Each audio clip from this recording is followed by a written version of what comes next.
Welcome to DIA Today, Democracy in America Today. I'm Matt Parks alongside Dave Corbin. Glad to have you with us as we explore the ideas behind today's headlines.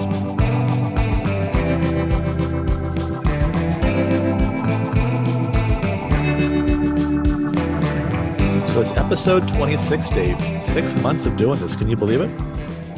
No, it's great. We're going to do 85 of these, correct? We have to do at least as many of these shows as essays on the Federalist Papers, or it's a fail. So yeah, but and ended right well. 6 month point is right after an election, so it's good. Hopefully, our audience won't drop off completely now that there'll be no politics to talk about. What is left? I know the election's over. I mean, we could start gearing up for 2024. I think we've got some people that are probably ready for that, but I wouldn't mind a little bit of a break. Transition talk could be good stuff. Go down through all the would-be cabinet appointees. I can't wait to get to it.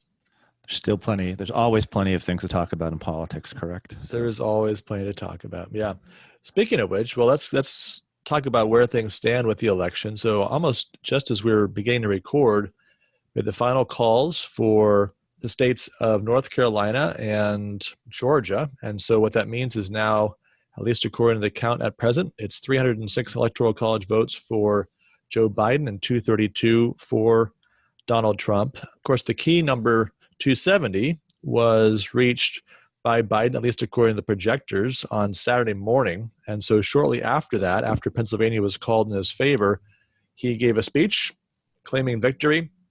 I want to talk through a little bit of what he had to say, and then the Trump response and some of the events of the last week as people have tried to sort through various claims about election integrity and the transition and just kind of where we are on each of these issues. So Biden began his speech. My fellow Americans, the people of this nation have spoken. They have delivered us a clear victory, a convincing victory, a victory for we the people. And he goes on to cite the number of popular votes which he had, which is a record now. It's up to something like 77 million. He's got about a 5 million vote margin over President Trump. It rings a little bit like the 2016 victory speech of President Trump, where he's talking about this historic landslide victory. Let's just say it was close. Can we just both agree? About 75,000 votes in each election would have flipped it the other way. So you won, and it looks pretty good in the Electoral College numbers, but it's not a huge win. And let's not pretend otherwise. Now he goes on, and he addressed directly those that voted for President Trump. He says, I understand your disappointment tonight. I've lost a couple of elections myself, but now let's give each other a chance. It's time to put away the harsh rhetoric, to lower the temperature, to see each other again, to listen to each other again, to make progress. We must stop treating our opponents as our enemy. We are not enemies. We are Americans. And then he cites Ecclesiastes 3. The Bible tells us that to everything there is a season, a time to build, a time to reap, a time to sow, and a time to heal. This is the time to heal in America. Now, from there, he transitioned to a summary of what he took to be the mandate. What was it that he ran on, and what was it that he was commissioned to do by the American people? So he says, now the campaign is over. What is the people's will? What is our mandate? I believe it is this. Americans have called on us to marshal the forces of decency and the forces of fairness, to marshal the forces of science and the forces of hope in the great battles of our time. The battle to control the virus, the battle to build prosperity, the battle to secure your family's health care, the battle to achieve racial justice and to root out systemic racism in this country, the battle to save the climate, the battle to restore decency, defend democracy, and give everybody in this country a fair shot. And he calls for bipartisanship, says that basically it's a choice for Democrats and Republicans not to work together. And if they can choose not to cooperate, they can choose to cooperate. And so he calls on the Congress, Democrats and Republicans, to make that choice. And then he concludes, he quotes a hymn and then reflects upon that hymn, which that hymn is drawing from the imagery of Isaiah chapter 40. It says, and now together on eagle's wings, we embark on the work that God and history have called upon us to do. With full hearts and steady hands, with faith in America and in each other, with a love of country and a thirst for justice, let us be the nation that we know we can be. A nation united, a nation strengthened, a nation healed, the United States of America. What do you think of this message of healing, Dave, as we transition from election season into presumably a Biden presidency. Well, the speech as a whole reminds me a lot of a similar victory speech that President Obama gave, 12 years ago in winning the 2008 election. It has a lot of the same words and ideas, the idea that we can transcend our differences and so on, and that we ought to be a nation united, strengthened, and healed. The challenge for me is that I don't believe as a country between the years 2008 and 2016 we became more united, more strengthened, and more healed, but further divided, further weakened with more wounds on either side. So it'll be interesting to see as we move forward here just what tangible steps does a President Biden take to unite, strengthen, and heal the country.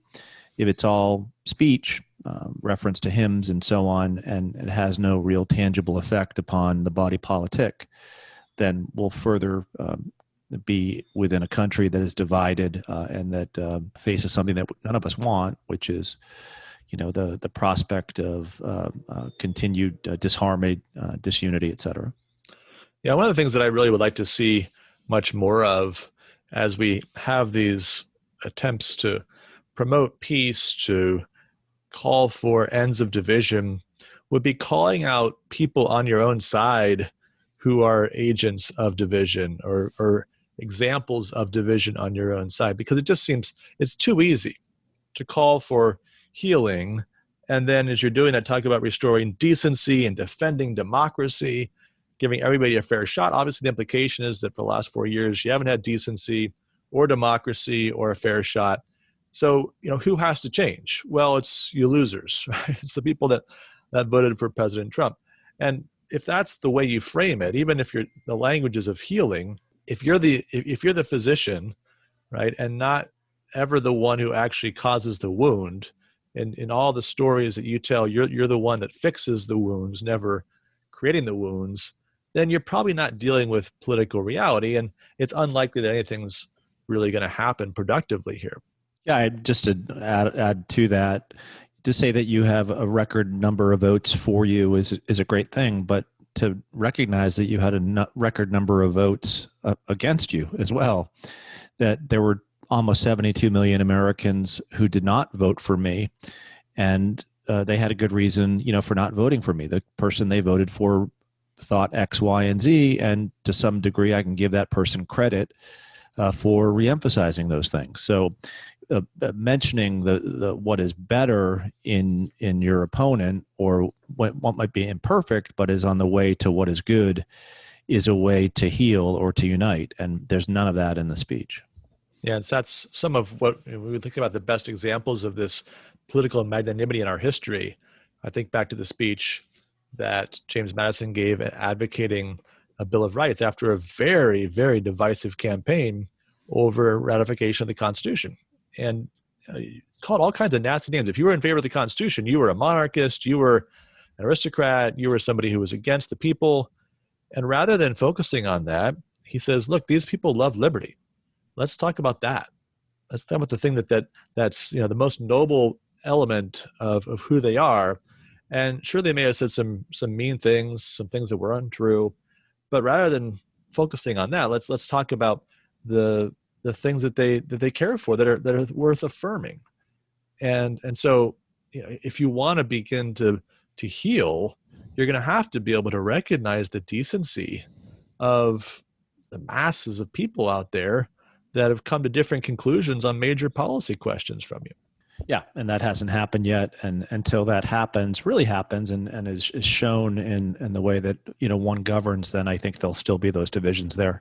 We've said time and time again that every difference of opinion is not a difference of principle, but if it's treated as such, even by Victor, who wants to appear magnanimous, it'll still be the case.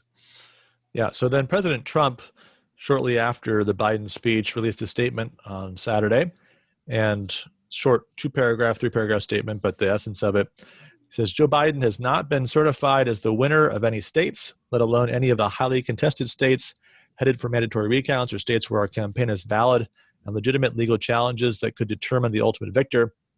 Then skipping down couple lines. Beginning Monday, our campaign will start prosecuting our case in court to ensure election laws are fully upheld and the rightful winner is seated. Now, that's, of course, last Saturday, so it's been almost a week's time.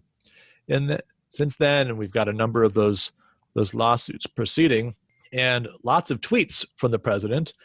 There was a number of different reporters yesterday reporting from various conversations around the Trump administration that this was not really sincere on the part of President Trump, that he knows that he's lost and that he's trying to put up a fight on behalf of those that voted for him. He thinks they deserve that fight. Maybe they want that fight. Maybe there's some political value for him down the road in making that fight, but that he's not really sincere. Now, if this is all theater, well, we can ask ourselves, are we watching a comedy or a tragedy? We've got these tweets, again, alleging millions of votes that should be in play based on corruption charges and all the rest. But when you look at the legal claims and the press statements, it's largely more pedestrian. The president made a statement to the press yesterday talking about different states, where Wisconsin and Arizona, relatively small margins. He believed if you had a full recount that those would turn to his side. Georgia, of course, you have a hand recount underway. And again, he believed that would reveal him to be the true winner. Then he comes to Michigan and Pennsylvania, and there the margins are more substantial. It's about 60,000 votes in Pennsylvania. The latest numbers, about 160,000 votes in Michigan. And the big complaints there are that there were lots of votes that were counted while, according to the president, Republicans either weren't able to watch or weren't close enough to really watch, whether they were in the building but not close enough to actually observe the vote counting process.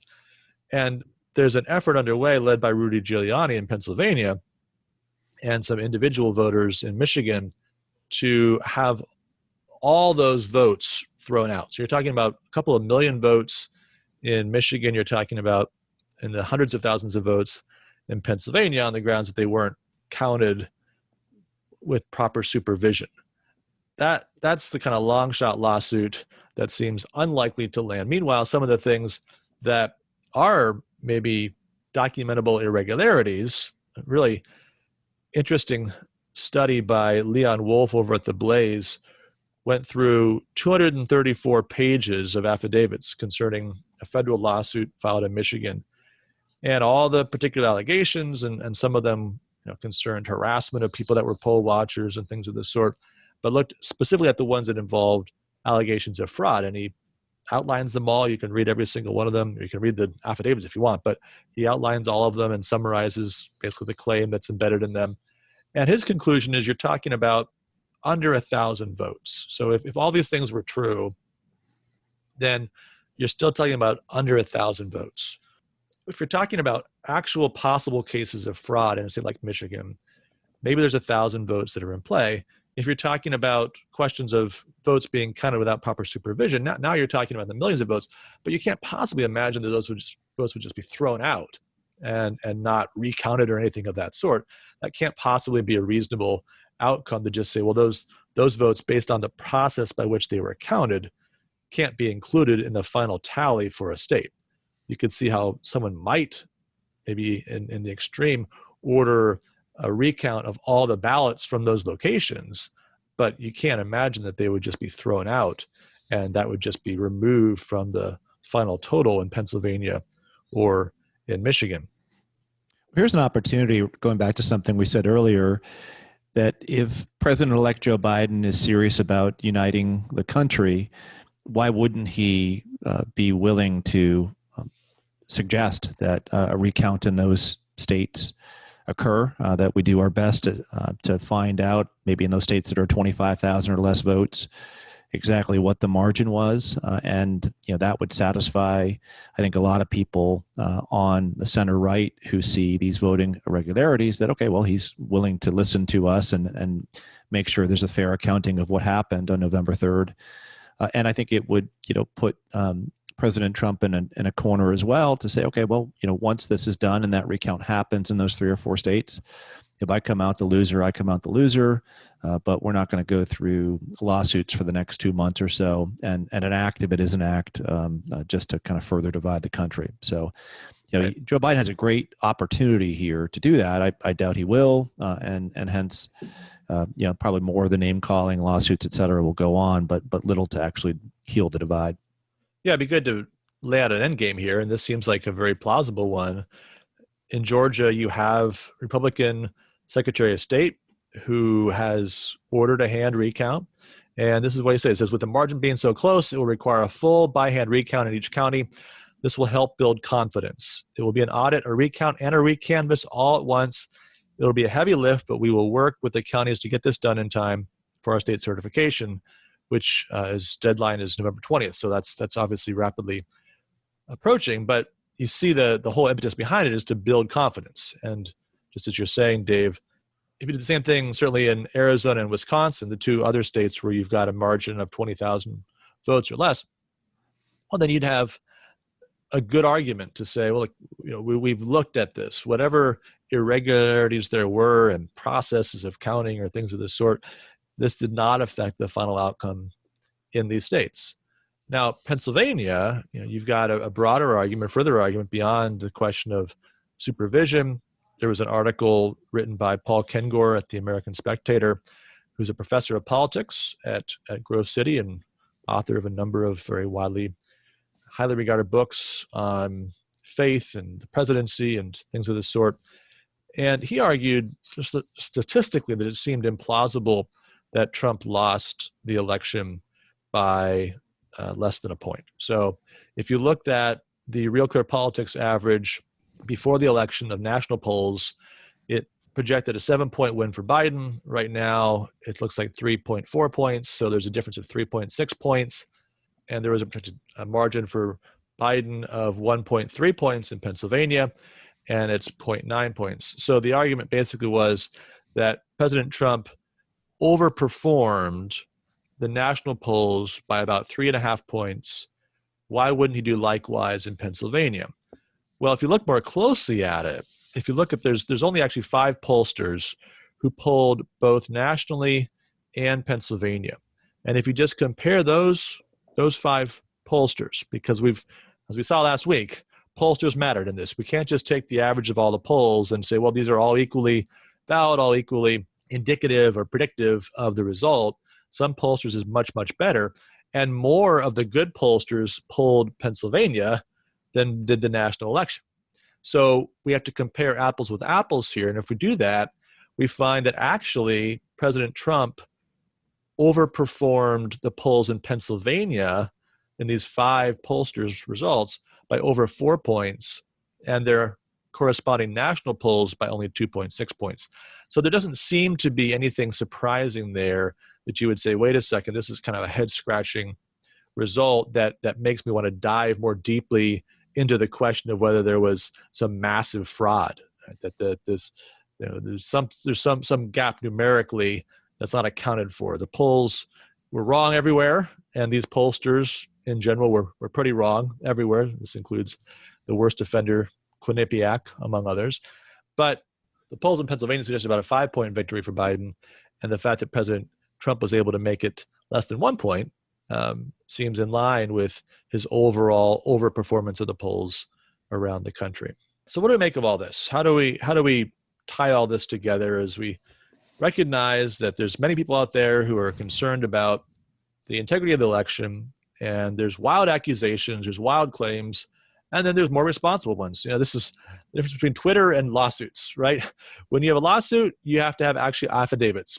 People have to swear things with legal penalties in the balance. And so you find, not surprisingly, that what people will say on Twitter and what they'll actually say in an affidavit, sworn affidavit, are often two different things. And so we've got a pretty big gap between the Twitter prosecution of the case against the integrity of the election and the actual courtroom prosecution of the case against the integrity of the election. I think Jim Geraghty at National Review did a good job of kind of summing all this up. This is what he said in his Morning Jolt newsletter yesterday. Any fair reading of the facts would conclude that the contention voter fraud doesn't exist is simply not accurate. We had that over and over again over the course of the summer. Every time President Trump warned about the possibility of voter fraud, almost every article you would read said, well, of course, there's no proof that that's ever happened. And we did a whole show on this. Go listen to it if you want more of the details. But there's plenty of proof that voter fraud has and does occur. But then Geraghty continues. But any fair reading of the facts would also conclude that the cases that have been uncovered and proven in a court of law involved small amounts of votes. 2 votes here, a handful of votes there, a couple dozen in the Philadelphia case. No investigator has ever uncovered a plot that falsified thousands or tens of thousands of ballots. No investigator has ever uncovered a conspiracy of poll workers to include piles upon piles of fraudulent ballots. And this is where Machiavelli comes in from last week, our discussion of conspiracies. Right? What's Machiavelli think, Dave, of the possibility of a conspiracy involving hundreds or thousands of people? Not going to happen. Not going to happen, right? So somebody's going to slip up. We're not that clever. This is one of the great faults of the conspiracy theorists, is that they think we're all too clever and that no one ever accidentally says something that they shouldn't say or drops a slip of paper that they shouldn't have dropped, or these mass conspiracies on these kind of scales, they always reveal themselves. And of course, at a much smaller scale, they reveal themselves because people like to brag. People like to talk. People accidentally talk. People mess up. People aren't that smart, and they're not that careful at covering their tracks.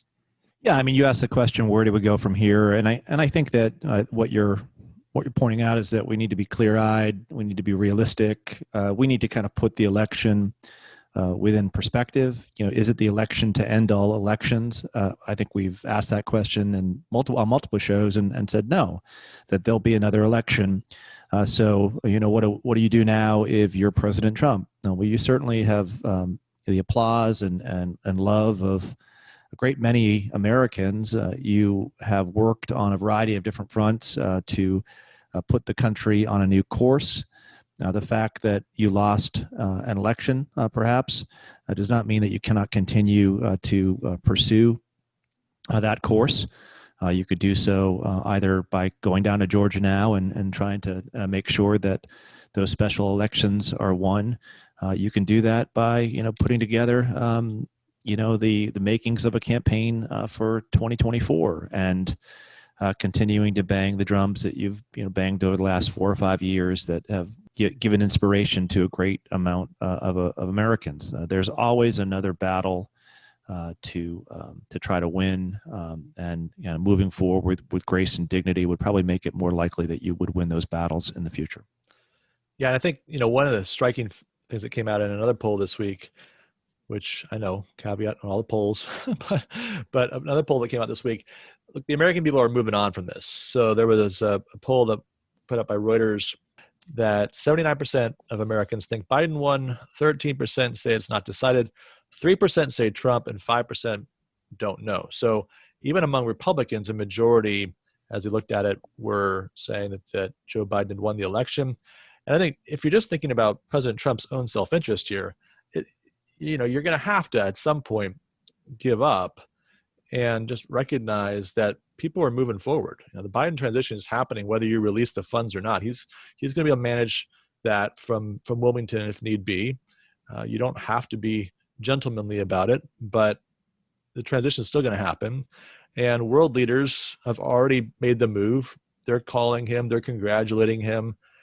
This is one of those things. You don't want to be the last one to know. You don't want to be the last one to know you've lost, or the last one to acknowledge that you've lost. So I think we're at that point where they've made their argument in the court of public opinion. They've had their chance to present whatever evidence they have in the courts. They haven't done very well in the courts, except in cases that deal with a small number of votes and are much more strictly based upon the law and the Constitution rather than these more wild theories. It's time to wrap it up. And it's also time, by the way, for the press and others to stop with all the wild talk of coups on the other side. This is not a coup. The fact that the president has taken 10 days to acknowledge a defeat that was just finalized actually an hour ago based upon the Electoral College projections. Well, it might have been better had he behaved better. We could say that about 4 years plus of President Trump's behavior. But to talk about coups and to sort of imitate the the methods of Trump and responding to Trump has been, I think, the greatest weakness of the press during this period, is that it's decided to fight fire with fire and only made things worse while it's burned its own credibility. So let's try to get a little more perspective on this as we try to, with some distance now from the election and looking forward, think about the future of the Republic. That's always going to be our orientation here. What do you have for us in the required reading this week, Dave? Well, one of the things that we can do in life is we can look at something that's more immediate to us and see it as a tragic, as the end-all, be-all. But oftentimes, right, to gain proper perspective is to draw away from the immediate and perhaps see something else that is going on. So the required reading that I have for today include two more recent essays, one by the French political philosopher Pierre Manent, titled The Tragedy of the Republic, and an essay by Hillsdale historian Bradley Birzer on the Republic as well. And then kind of sandwiched between those two great essays are some selections from Tocqueville's Democracy in America on individualism, on despotism, and on elections. So let's set it up by turning to Manent first. Manent, who's French, argues that the French have a quote, furor for republicanism and citizenship, but are really lacking kind of an understanding of what a republic is and what collective action amounts to. To see what republicanism is in thought and action is really a key to really practice republicanism well, to really have a healthy republic. And one of the things he says at the beginning of his essay is that part of the problem living within a contemporary modern context is that we live in a world where republicanism has come to be moved towards a representative capacity. That we talk about modern republicanism as a matter of choosing or selecting a representative to stand for our interests. We want to be well represented, hence elections, etc. But he argues that the basic basis of political life does not lie in the mechanism of representation. You might add that it does not lie in the mechanism of election. To be well represented does not necessarily mean that you are well governed. And a true Republican ought to ask, well, what good governance is? What does it mean to be well governed? What does it mean to pursue the government that is good for all? And that is defined within the Republican form of government, he says, as the pursuit of the general interest. So a Republican government is good if the general interest or common good is being pursued. If it's not, if it's a matter of particular interest, then you're living within an unhealthy republic. So next question for Manent. How can you live within a republic in which there is a pursuit of the general interest? And he argues that the only way to do this is to live in a republic where you have good leaders and good citizens. And to try to find where good leaders and good citizens come from, he turns to Shakespeare's portrait of republics in his Roman histories.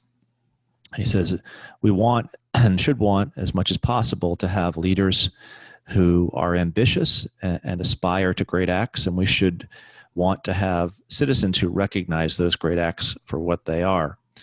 The disconnect is when you have leaders who aspire to greatness but aren't willing to defer to the applause of the multitude, or when you have great leaders who simply want the applause of the multitude to be in place without actually performing a great act.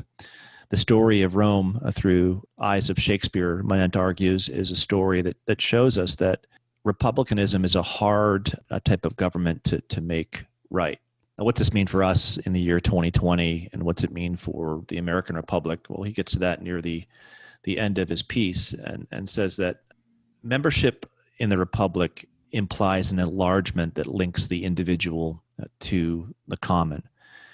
And in Republican form, there's an unequal enlargement of souls that nourishes in some a legitimate and dangerous pride. the great citizen is not only greater or smaller than another great citizen, he is also greater than himself, for he has another body and another soul, that of the republic itself. Now, if you were to translate that into modern American politics, do we see in our leaders a desire to see something greater than themselves, be the bond of the republic itself? And do we see in the souls of the citizen something like that? Is the regime that which holds together right action and right applause for that action? And I think that's kind of where there's a great challenge in the United States of America in the year 2020, because I think that there is disagreement as to what the regime means, disagreement as to what good action that produces the general interest or the general good would look like. And until we get back to that idea that there can be a general interest or common good that is moving us forward, even though we have different opinions on how to get there, it's going to be difficult, for our leaders to be considered as great, or for our citizens to have that proper embrace of the regime that will make our republic function well. Yeah, I think that you're pointing to a big challenge there. And what would it take for Americans to recognize in the person of the president or in the president's vision, yeah, I've got some stake in that. I'm part of that. We can imagine that for a certain group of voters or citizens who certainly right after an election say, yeah, this is the agenda and let's go do it. And you have some energy around that, at least for a short period of time until the challenges of life kind of get in the way. But to have the whole nation united. And part of the difficulty is, this is the kind of thing that you only usually have at times of great crisis. When Madison talks about what would it take to get rid of parties? And his answer is, well, if we were really in danger, we might get rid of parties. Okay, is that what we want? To be in great danger so that our survival is on the line, and so we all rally around the president, rally around some military action or what have you? That's probably not the solution that we're looking for. So I think that the trick is thinking about what are the contours of a common good that we could all embrace without giving up our particular understanding of the best means of achieving it. And, is there something more to it than just the kind of things that we're usually pointed to, like general prosperity? If only the GDP were to keep going up and unemployment down and inflation stays about where it should be, those kind of numbers that we breathlessly wait for every month. Is that it? Is that the thing that we all are going to agree is really important, and then we'll just divide over how best to achieve that result? Or is there something more fundamental? Is there anything immaterial that we could point to? Think about the idea of the ancient republic certainly pointed to a non-material good at the heart of that common good. And I just wonder, do we have any of that left where we could have legitimate unity that doesn't just sort of paper over the differences that remain, but allows us to say, yeah, this is what we are all trying to achieve together, and have it not be something that's basically just 6 months longer life and better 401k. Yeah, I mean, what would that look like? What would that common good look like? I certainly think it would have something to do with peace. It would have something to do with civility. It would have something to do with joy in living with one another. It'd have something to do with a public spiritedness that plays itself out in the smallest type of act, and being a little league coach or in helping your neighbor. Those things won't make headlines, but they certainly could be things. They are things that we like and enjoy and should seek after. But it just seems the more that we've grown as a republic, perhaps the less likely it is that we are to seek that type or form of common good. It's not impossible, but it's made more difficult. Which leads me to the second and third required readings, really excerpts that I just want to reference from Tocqueville that I say are sandwiched in between these two essays. The first excerpt is from Volume 2, Part 2, Chapter 2 of Democracy in America, titled Of Individualism in Democratic Countries. And the second excerpt is also from Volume 2, but Part 4, Chapter 6, What Type of Despotism Democratic Nations Have to Fear. We've referenced that chapter before in Democracy in America, but how are these two excerpts connected? Well, in the first excerpt, first discussion on individualism in democratic countries, Tocqueville introduces individualism as what he calls a novel expression to which a novel idea has given birth. He says, our fathers were only acquainted with egotism. Egotism is a passionate and exaggerated love of self, which leads a man to connect everything with his own person and to prefer himself to everything in the world. Individualism, on the other hand, is a mature and calm feeling, which disposes each member of the community to sever himself from the mass of his fellow creatures and to draw apart with his family and his friends, so that after he has thus formed a little circle of his own, he willingly leaves society at large to itself. So here Tocqueville is suggesting that even within the American Republic, democracy might have the effect of severing individuals from one another as they closed in little circles of their own, leaving kind of the common good of society at large to itself. And I think when we read those lines, okay, we can see a little bit of that in our own individual existences. We can see that, in many ways we've become individualistic, and how hard is it to be a good citizen when one's main orientation is individualism? That's, I think, a challenge that Tocqueville's thought poses to us. Yeah, and the only real break from that, which I think is where you're going with this, is when we have this national election, really every 4 years, because even the midterm election, there's just not that much engagement over. So we have this moment, this civic moment where we vote, and for some period before that vote and some brief period after that vote, we're all heightened in our engagement in public life, and then we just retreat again. And we go back to that individualistic kind of life, and then, start gearing up. Now, some of us are professionals at this, and so we never really back off from it. But most people, that's not the way it works, right? The act of voting is the one principal place where you have this civic engagement. Is there anything beyond just that activity of almost sort of rooting for a side, right? Picking a side, and then casting your vote on behalf? Is there more to a public life than that we can cultivate? And for de Tocqueville, that often involves these kind of local associations. You mentioned Little League, the church potluck, the block party, getting involved in town government or town meetings or those kind of things. But those things are not normal anymore. Mm-hmm. And this kind of individualism where we just, leaving aside obviously the challenges of COVID at the moment, but this isn't about the last 9 months. There's some more fundamental shifts that have taken place where we have less of those kind of informal connections that aren't political in the most narrow sense, but have a political quality to them and a Republican quality as we build relationships with our neighbors. Yeah, so just to quickly reference the second excerpt on democratic despotism, he says that it is indeed difficult to conceive how men who have entirely given up the habit of self-government, and you could also here say the habit of being Republican citizens, should succeed in making a proper choice of those by whom they are to be governed.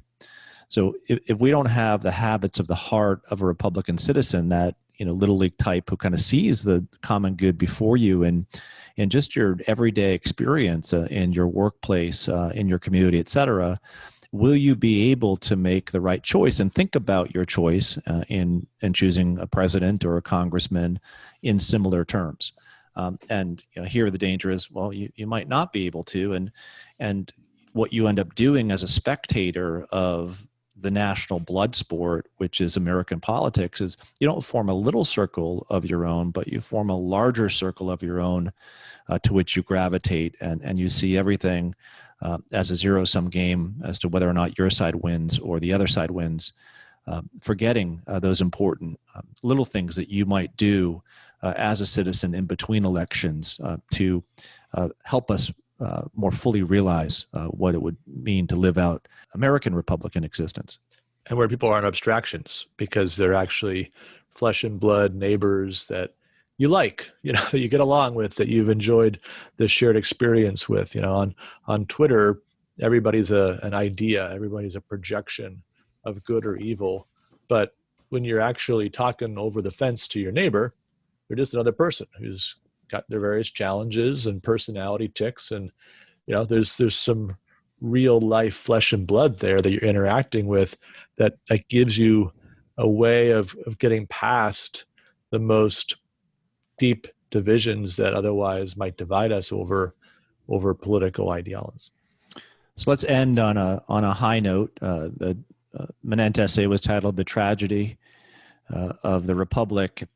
Bradley Birzer's essay from the Acton Power blog is "America Remains," and why might America remain, and why might the Republic and proper leadership and citizenship be able to be retained even through every challenge that we face. So here in Birzer's essay, he says that a lot of assessment of republics deals, or assessment of not just republics, but any form of government deal with the cyclical rise and fall of regimes, that even the greatest of republics faces a moral decline and then a disintegration and finally a collapse. Here Birzer says of Livy. Livy saw this in the Roman Republic when wealth and self-indulgence led to sensual excess, that the individual and collective falls apart as we grow closer and closer to our desire to satisfy our self-interest. And he even says that at the end of the 18th, early 19th century, many an American founder also had a pessimistic notion of where the Republic was going, believing that likewise the sudden accumulation of wealth and fortune would lead to, as Birzer calls, a loss of a sense of moral obligation between individuals in the Republic. And this is all wrapped up nicely. Birzer says in that set of portraits, if you've never seen them before, please do, that Thomas Cole, The Course of Empire, that are we just kind of set on the course of a cyclical movement towards our disintegration. So 2020, are we near the end of that cycle? Are we about to die? Certainly seems, he says, to be a time of extreme confusion and a time where there's no contentment. He asked the question, is the Republic truly over? And then nicely, and I think effectively, references Edmund Burke to say, no, it is not over. And here, let me read a couple lines from Birzer's essay. We are never authorized to abandon our country to its fate or to act or advise as if it had no resources. Why? Because the heart of the citizen is a perennial spring of energy to the state. The public must never be regarded as incurable. And here Birzer surmises the following. And this is really kind of something neat for us, a neat perspective to remember, right? That we are all individual human persons, not in the sense that Tocqueville is defining individualism, that we kind of shield ourselves off from others, but that we're individual human persons that are made in the image of an infinite creator, an infinite God, that each of us has a center of dignity and freedom. And he goes on to say that a new face, we are all a new face of God to the world. Each human person is thus a new hope, a new possibility, a renewal of love. So we ought not to fear the fall of the Republic or the fall of America if we can be this new face of God to the world, this new hope, this new possibility, this renewal of love. But to do so, we have to realize that we have a moral duty to perform. He says each of us must serve as a new, if yet finite, face of infinite wisdom. Now, that's a little more than going to a poll and casting a vote, but those are things that we can do in every aspect of our experience. Like I said before, in everything that we do, if we can think of ourselves as such, then we ought not to be traumatized by the fact that a fall is coming or that the end is near, but that it will remain, the common good as an idea will remain if we can be representatives of that in our own individual lives. We don't have a right to despair.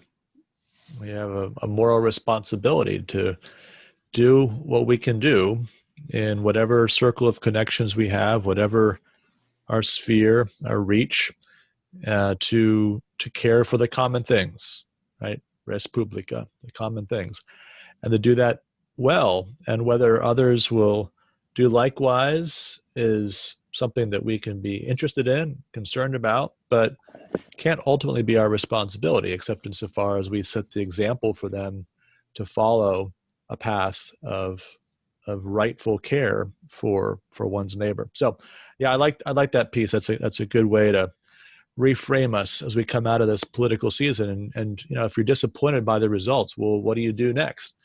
Well, why don't you go care for your neighbor? Why don't you find some good thing you can do that will help somebody, rather than focusing on the latest outrage? Find some productive way to be a blessing to those near you. Yeah, and for those who aspire to be great, this will be my last required reading. Understand what true greatness is in being an obedient servant to the common good, to the republic. And I think that my daughter Eliza would be remiss if I didn't mention Hamilton, the Broadway's show, Your Obedient Servant, and the lyrics of that, where Burr is questioning Hamilton's support for Thomas Jefferson. And Hamilton replies, "Hey, I have not been shy. I'm just a guy in the public eye trying to do my best for a republic I don't want to fight, but I won't apologize for doing what's right." Certainly Hamilton's act in preventing Burr from ascending to the presidency is one of those types of acts that kind of speaks to a previous age, kind of a Roman Republican act of a great individual that we rightly applaud as citizens. If we had leaders who were willing to do similar things in 2020, we'd be in good shape, and we ought rightly to applaud such acts as Hamilton's. Very good. Well, we'll leave it there as we turn now to the grade book. And hard to believe, we just got through an incredible week of weather here in New York. It was like 70 degrees, sunny. All of a sudden we were thinking, why did we take the air conditioners out? But it was just beautiful. But the last 2 days, fall has returned, and it's in the 50s and 30s overnight and rainy and such. And so now we realize, yes, for real, Thanksgiving is rapidly approaching, less than 2 weeks away. And so we are thinking, well, it's time really now to start planning your menu. And we know that with all the COVID restrictions, it's probably not going to be a traditional Thanksgiving in terms of who's around the table, but we're going to grade some of your options for menus as you think about what you want to do. So we'll start with the traditional, at least in the North, maybe New England first and foremost. Turkey, mashed potatoes, stuffing, throw a few more sides on the table. Of course, you got to fill it out. Dave, what grade would you give to the classic turkey, mashed potatoes, stuffing Thanksgiving dinner? Not a fan of turkey, just on its own. I'm more of a chicken than turkey guy, but just don't like that turkey flavor. But it's the smell is great. I mean, I think the whole thing together, A-. If I like turkey more, it'd be an A. I'm totally with you on the turkey.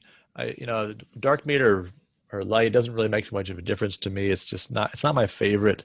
The mashed potatoes, I love. The stuffing, I can't get enough of. So, I can fill the whole plate with those things, have a little bit of turkey just to look respectable and be quite satisfied. But yeah, I'm going to go a B+ on that meal. I'm hoping, we're trying the deep fried turkey this year. Maybe that will change things for the turkey for me, but we'll see. Hopefully it may push it to an A, to deep fried. Yeah. Deep frying can make a lot of wrongs right. All right, second option. We have the Southern comfort. So my wife from East Texas did not grow up doing turkey, mashed potatoes, and stuffing, but rather chicken with dressing and green bean casserole or some other things to go around that. But chicken dressing, basically it's like obviously chicken with cornbread all mixed together, casserole style, often how it's served. What about that, Dave? You're living in Texas. Might be time to try some of those Southern options. I'm sure one of our neighbors will probably try that on us. I mean, I like the chicken element of it. Cornbread dressing, yeah, it's a little bit, I don't know. It's one of those things where I'll give it a shot, but let me say like B, a hopeful B. Okay. Southern comfort. Yeah. I mean, we've had it. It's good. It's not, I think my wife wishes our kids liked it more. It hasn't been one of those things where everyone just says, wow, gotta have that again. But, I enjoy it. I enjoy in general a lot of the Southern dishes that she makes. So I'm going to give that a B also, and kind of hope that the kids might over time begin to embrace more of their Southern roots on this. All right, our third option, what you've got to call the Madden special. If you grew up as we did, watching John Madden and Pat Summerall calling Thanksgiving football games with Dallas Cowboys, you remember at a certain point, I don't know that it was all those years, but at a certain point, the turducken started to appear. And he would go through the whole story of how he had the turducken, deep fried on the Madden Cruiser bus. And, you all the boom, bam, Madden energy. And of course, the best player in the game, gets a nice thick slice of that turducken. So deep fried turducken with anything. I saw online, which of course you'd have to do this, a recipe for maple bacon, Brussels sprouts, and sweet potatoes all kind of mixed together. I don't know about the Brussels sprouts and the sweet potatoes, but the maple bacon's got to go with the deep fried turducken, I think. It's got to be a heart attack on a plate here. So that's the Madden special. I've not tried this myself. I can kind of imagine it. I certainly saw the excitement behind it as John Madden laid out that vision for us on TV those years ago. What do you think about that one, Dave? The only thing close to anything like that I've ever had is a fried chicken maple donut. And it's an interesting first bite. I'd probably I don't have a sweet tooth, so but I could see how you might have 2 bites of that, but a whole donut like that just may be too much for me. Maybe the Brussels sprouts and sweet potatoes would lessen the sweetness, but I'm going to go C. That's just one of those things that looks good in a recipe, but that may be just too overpowering for one's taste. Yeah, I could see that. I mean, it's something that in my mind looks very attractive, but I could imagine being 3 bites in and it being a little heavy, a little rich, maybe not all it's cracked up to be. I'm going to give it a B-. Maybe one day we'll branch out. We'll try the turducken, get the big pot and deep fry it in the backyard or something like that. We haven't talked about dessert. And of course, no Thanksgiving is complete without some good desserts. So quick grades on 3 different pies, Dave. Pumpkin, apple, pecan. I'd say like I said, I don't have sweet tooth, so pumpkin, B-, apple, A-, pecan pie, C-. So something like that, based upon how much of a sugary taste each has. Okay, yeah, I'm going to say pumpkin pie, B+. I enjoy pumpkin pie, but apple pie is an A+. My mom makes the most incredible apple pie, and so there's really, that if that's available, that's a big part of the meal. That's hopefully breakfast the next day. Push the pumpkin pie on everybody else. Had pecan pie once, wasn't my thing. That's one place where the Southern tastes haven't really worked on me. So I'm going to give that one a C. A little bit too sweet. And if I've got the option of pumpkin and apple, I'm just never going to take pecan. So. All right, well, we're down to our last segment. De Tocqueville's crystal ball looks like, based upon the latest final AP calls and all the prognosticators, that of our 10 battleground states we projected 2 weeks ago, Dave, you got 4 right. I got 6 right. Neither of us did especially well. Out of 10, I might have done better than that if we just stuck with whatever the polls were, +2 or something like that. I also said Republicans would hold on to the Senate 51-49, which I'm feeling pretty good about that one. Might be 52-48. That would be great. But if it's 51-49, that would be good enough, I think, for most purposes. Sports picks last week did not go as well. My worst week to date, 1-4. Got Indiana over Michigan. That was something, but the rest of them totally missed. Dave, you got a second one. You got Notre Dame over Clemson. Classic matchup, overtime. But we both whiffed on New York Giants beating the Washington football team. Tampa Bay Buccaneers were a complete disaster against the Saints. And not surprisingly, our horse racing picks did not go well. Your horse was 4th and mine was 9th out of 10. So cumulative records now, I'm 22-18, you're 14-26. Let's move very quickly on. So our first pick, the Pac-12. I'm not good at saying that. I'm so used to Pac-10, but Pac-12 is back. Oregon State at Washington. The Huskies are a 13-point favorite. First game of the season for both teams. What do you think, Dave? I think the Huskies take this at home, by more than 13. I'm going with Washington. Okay. My mom will be happy. University of Washington grad. I say Washington wins, so make sure everyone hears that. But I think Oregon State's going to cover. I think it's going to be a little bit closer than 13 points. I just think this college football season, you have no idea what you're getting week from week. It's just up and down. And first game for each team, I expect probably some mistakes, probably lower scoring than maybe anticipated. And so 13-point spread just seems like it's too much, even though Washington's probably the better team here. Number 2, we have Iowa at Minnesota later on tonight. Iowa on the road, 3.5-point favorite. Going with Minnesota. I think Minnesota will take this. 3.5 points, great, but I think they'll win outright. Yeah, I agree. I'm going to take Minnesota also. All right, number 3, our NFC East matchup of the week. Once again, the worst division in football. Philadelphia Eagles at the New York Giants. Eagles, likewise, a 3.5-point road favorite. Can the Giants win 2 in a row? No. Okay. I think the Eagles take this. I'm going to take Philadelphia, give up the 3.5 points. All right, I'm gonna take the Giants because I said I'm rooting for home teams in the NFC East, and I really don't want any team to get to 500, which Philadelphia would be 4-1 if they won this. So this isn't really based on analysis. This is just rooting interest. I want those Giants. Keep Philadelphia under 500. Every other team in that division. Let's keep it going. Let's see if we can have a division where no team wins more than 5 games. Need the Giants to come through here. And with 3.5 points, I feel pretty good about that.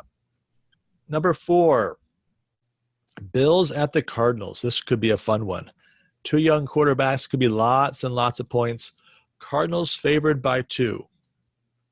Here, I think the Bills have a little bit of a letdown. They had a great game against the Seahawks last week, but I think the Cardinals take this. I think the Bills are ready to have a little bit of a collapse. Yeah, that's a good point. They did have that big win over Seattle, but I think the Bills are going to do it. I think the Bills are going to have a second big win, and this is going to be. I wouldn't be surprised if this is like a 40-35, or just like last week with Seattle.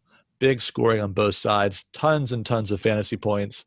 If you're Kyler Murray or Josh Allen owner, you're going to be probably very, very happy with what happens on Sunday. All right, lastly, we have to go golf since it's the Masters. Strange to think about the Masters in November, but again, it's 2020, so what are you going to do? Now, we recognize that it's a little bit tough to pick a winner from a field of 92, even though we've got one round complete and a second one that's kind of in the middle. So what we're going to do, I'm going to give you 3 players that are near the top of the leaderboard, 3 big names, and I want you to tell me which of these 3 will finish highest. Okay, so maybe one of them wins, maybe they don't, but which of these 3 finishes highest? We got Dustin Johnson, who's 9 under through the second round. Justin Thomas, who's also 9 under through the second round. And then Paul Casey, who just started his second round. He's 3 holes in. -7 yesterday, still -7 today. So We don't know what his final score will be after 2 rounds, but fair shot at being at -9 or perhaps even better. So of those 3, Dustin Johnson, Justin Thomas, Paul Casey, which one finishes best? I think Dustin Johnson takes it this year. I think he's been right there in the mix the last 5 years at the Masters. So I think this is his year, and he wins it. I just don't have enough confidence in him in majors. He's amazing in so many other tournaments and just can overpower a course when he's on. And it seems like certainly he's on this week. I just have a feeling it's just not going to quite happen. I'm going to take Justin Thomas. I think he might get his first green jacket here. Maybe it's a narrow victory over Johnson and perhaps a few others, but I think Justin Thomas might actually win outright, but I think he will finish in any case better than Johnson and Casey. Well, that's it. Thank you for listening. As always, look forward to being back with you again soon. Please remember in the meantime to subscribe and review the show on Apple Podcasts, Google Play, Spotify, and Stitcher. We look forward to talking to you next week.